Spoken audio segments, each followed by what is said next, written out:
આપનું સ્વાગત છે। સમાચારમાં વાત કરીએ તો વડોદરા શહેરના છેવાડે આવેલા માણેજાના ગૌચરમાંથી ગેરકાયદેસર વૃક્ષોનું છેદન કરવામાં આવી રહ્યું છે। ત્યારે કહી શકાય કે વીરપ્પન જેવી ટોળકી આજે પણ સક્રિય જોવા મળી। માણેજાના ગૌચરમાંથી ગેરકાયદેસર વૃક્ષોનું છેદન કરનાર વીરપ્પન જેવી ટોળકી આજે પણ કાર્યરત છે। વડોદરા શહેરના છેવાડે આવેલા માણેજા વિસ્તારમાં સ્મશાન પાસેના ગૌચરમાંથી ગેરકાયદેસર રીતે અનામત વૃક્ષોનું છેદન કરી જનાર ટોળકી આજે પણ સક્રિય જોવા મળી હતી।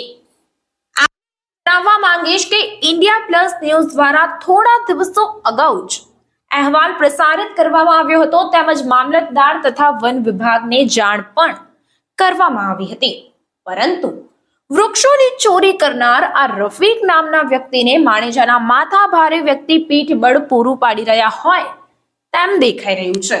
ત્યારે આજે ફરી એકવાર ઇન્ડિયા પ્લસ ન્યૂઝની ટીમ માણેજા ગૌચરમાં તપાસ અર્થે પહોંચી હતી, જ્યાં આજે પણ આ રફીક દ્વારા વૃક્ષોનું છેદન કરવામાં આવી રહ્યું હોય તેવા દ્રશ્યો સામે આવ્યા હતા।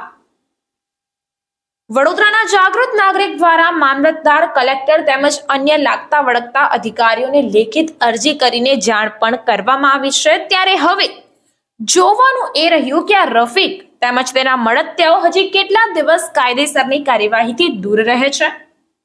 જો વહેલી તકે આવા ક્રૂર વીરપ્પનો વિરુદ્ધ કાર્યવાહી નહીં થાય તો ઉપર સુધી કાયદેસરની કાર્યવાહી કરી કાયદાના પાઠ ભણાવવામાં આવશે તેમ જાગૃત નાગરિક દ્વારા કહેવામાં આવ્યું છે।